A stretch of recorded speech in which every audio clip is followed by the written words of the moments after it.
बिहार चुनाव के बाद यह थी कि भाई मुख्यमंत्री नीतीश कुमार बनना चाहे बन जाए, लेकिन कम से कम साख पर कोई बट्टा ना लगे। लेकिन नीतीश कुमार ने आखिरी वक्त में जो किया वो जैसे ही सार्वजनिक हुआ लोग सवाल पूछने लगे। लेकिन आज कहानी सिर्फ बिहार की नहीं है। यहां बिहार में सरकार में आने के लिए बीजेपी छटपटा रही है, चाहे ऐसे या वैसे। मोदी और शाह का सपना पहली फुर्सत में टूट गया कि बिहार में बीजेपी के किसी विधायक को मुख्यमंत्री बनाया जाए। इससे आगे महाराष्ट्र में तगड़ी बगावत हो गई।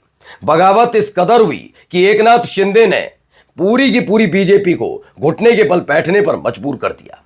यह वही शिकायत है जिसका डर अभी हाल ही में जनता दल यूनाइटेड और खासकर नीतीश कुमार को था, जिसका जिक्र मैंने एक दिन पहले भी किया था कि जनता दल यूनाइटेड खासकर नीतीश कुमार इस बात को जानते हैं, चाहे कुछ हो जाए इस बार तो एनडीए का नेतृत्व वही करेंगे, लेकिन कितने दिन करेंगे, कितने महीने करेंगे, यह नीतीश कुमार को भी नहीं पता। वो जानते हैं मौका मिलते ही बीजेपी उनके विधायकों को तोड़ेगी, और इसी बात की नाराजगी महाराष्ट्र में एकनाथ शिंदे को भी है, जिसके बाद पूरी बीजेपी को घुटने के बल बिठा दिया है।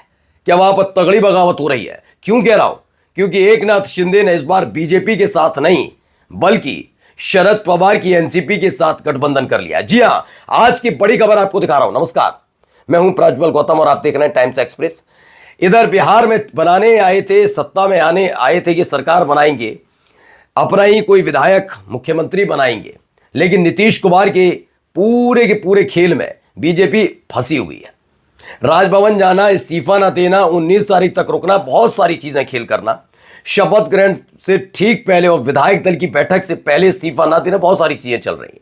मैंने तब भी कहा था नीतीश कुमार के मन में कभी यह था ही नहीं कि वो मुख्यमंत्री नहीं बनेंगे। रिजल्ट आने के बाद तो वो जानते थे कि मुख्यमंत्री तो बनाना पड़ेगा बाबू, मुख्यमंत्री तो बनूंगा। लेकिन उनको यह पता था कि चल रहा है नवंबर, दिसंबर, जनवरी, फरवरी और मार्च तक भी अगर मुख्यमंत्री रह लिए तो बहुत बड़ी बात है, क्योंकि भारतीय जनता पार्टी की आदत है दूसरों की पार्टियां तोड़ने की, विधायक तोड़ने की, और इस विधायक तोड़ने की चीजों को ही, प्रक्रिया को ही चाणक्य नीति कह दिया जाता है। खैर, ये वाली चाणक्य नीति अब महाराष्ट्र में भारी पड़ रही है। कैसे? तो सबसे पहले एक खबर देखिए। खबर आई है कि महाराष्ट्र में बीजेपी, शिवसेना, शिंदे के बीच अनबन बढ़ गई। शिंदे गुट का कोई भी मंत्री कैबिनेट बैठक में नहीं पहुंचा। सिर्फ एकनाथ शिंदे, वो भी डिप्टी सीएम है इसलिए पहुंचे, कैबिनेट बैठक में नहीं पहुंचे। और वजह कोई ये नहीं थी कि मुख्यमंत्री पद चाहिए, ये सब दरअसल सेम सिनेरियो जो आज बिहार में बना है वैसे ही महाराष्ट्र में था। आप सबको पता है कि एकनाथ शिंदे जो शिवसेना तोड़कर आए थे, विधायक तोड़कर लाए थे, वो बीजेपी बड़ी मासूमियत की मूरत बन रही थी कि हम एकनाथ शिंदे के साथ सरकार नहीं बनाएंगे। देवेंद्र फडणवीस का ऑफिशियली मीडिया के सामने बयान है, लेकिन मैंने कहा ना, ये अपनी जुबान के पक्के होते तो बात ही क्या थी।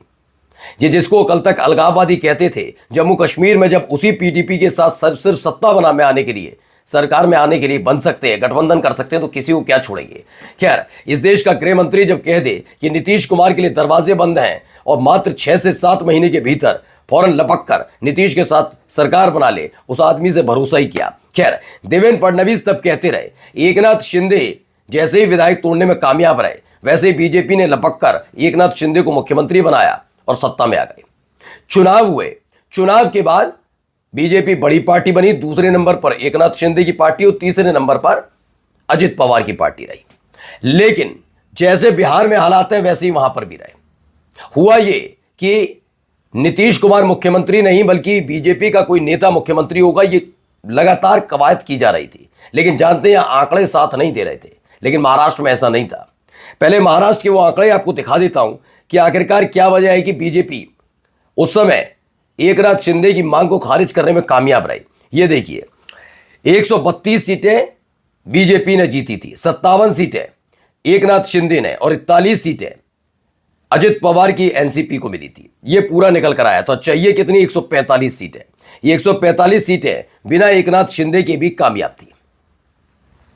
145 सीटें हो जाती है 132 में आराम से अजित पवार के साथ। अजित पवार की महत्वाकांक्षाएं भी बहुत ज्यादा नहीं है, वो जरूर बीच बीच में कुछ बोल देते हैं, लेकिन इतना ही ज्यादा नहीं। तो ऐसे में एकनाथ शिंदे को से कहा गया कि आंकड़े देख लो और डिप्टी सीएम पद पर आ जाओ। उन्होंने कहा बात तो सही है, आ गए डिप्टी सीएम पद पर। उसके बाद जो खेला शुरू हुआ वो ये कि लगातार शिवसेना के नेताओं को तोड़कर बीजेपी में शामिल कराया जा रहा है। यही डर नीतीश कुमार को भी है क्या आज मुख्यमंत्री तो बना देंगे, लेकिन थोड़ा वक्त का फायदा उठाते हुए थोड़ा वक्त लेंगे, महीने, 2 महीने, 6 महीने, ज्यादा से ज्यादा 1 साल से ज्यादा मुख्यमंत्री नीतीश कुमार नहीं रह पाएंगे, क्योंकि जेडीयू को तोड़ने की कवायद का प्लान सेट हो चुका है, जैसे एकनाथ शिंदे की पार्टी को तोड़ा जा रहा था। मैं क्यों कह रहा हूं, जरा पढ़िए। यह पहले खबर निकल कर आई, नाराजगी क्या है आप समझ जाएंगे। बीजेपी की एबीपी की खबर है, महाराष्ट्र की सियासत की बड़ी खबर, एकनाथ शिंदे की नाराजगी के बाद बीजेपी ने बड़ा फैसला लिया है। बड़ा फैसला क्या है, इसमें बताया गया है महाराष्ट्र ये इसका हल निकालते हुए शिवसेना और बीजेपी के बीच एक बड़ा फैसला हुआ। दरअसल बीजेपी के वरिष्ठ नेताओं ने एकनाथ शिंदे को आश्वासन दिया है कि उनकी पार्टी का कोई भी नेता और कार्यकर्ता बीजेपी में शामिल नहीं होगा।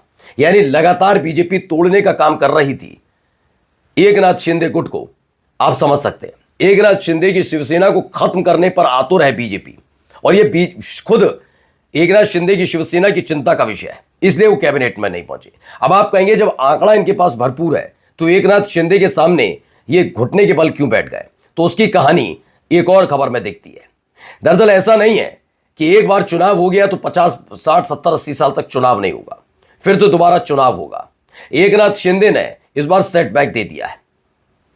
आप चाहे बीजेपी को किसी भी स्तर पर माने, लेकिन एनसीपी और शिवसेना दो फाड़ में जरूर फटी हुई है, लेकिन इज्जत आज भी महाराष्ट्र के लोग इन दोनों की करते हैं, जितनी कांग्रेस और बीजेपी की इज्जत नहीं है महाराष्ट्र के अंदर। ये बात समझिए, इज्जत का मतलब होता है उतना प्रभाव नहीं है जितना प्रभाव शिवसेना और एनसीपी का है प्रदेश में, महाराष्ट्र के अंदर, जैसे आरजेडी और जेडीयू का है बिहार में, समाजवादी पार्टी और बीएसपी का एक प्रभाव है, ये बात है, वैसे ही इनका भी है।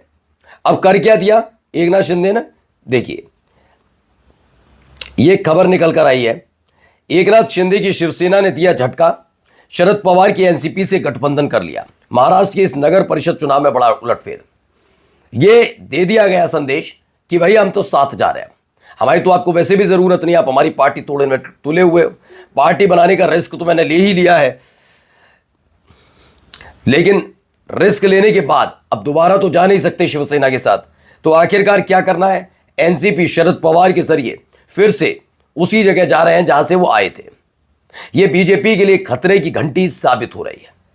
भारतीय जनता पार्टी इस बात को लेकर टेंशन में है कि आने वाला यह नगर परिषद का चुनाव शायद उतना महत्वपूर्ण ना हो, लेकिन इसके बाद जो चुनाव आएगा उसमें अगर ये पूरा का पूरा सिनेरियो काम नहीं कर पाया तो धीरे धीरे विधायक टूटते चले जाएंगे, और उसके बाद हालत क्या होगी सब जानते हैं। खैर, बिहार में सत्ता में आने चले थे, महाराष्ट्र में सत्ता से आउट होने की नौबत आ गई, हालत बहुत ज्यादा खराब बताई जा रही है। सियासत में कभी भी क्या हो जाए पता नहीं। एकनाथ शिंदे को कहना पड़ा, सॉरी एकनाथ बाबू, शिंदे बाबू सॉरी, अब हमसे गलती नहीं होगी। नमस्कार।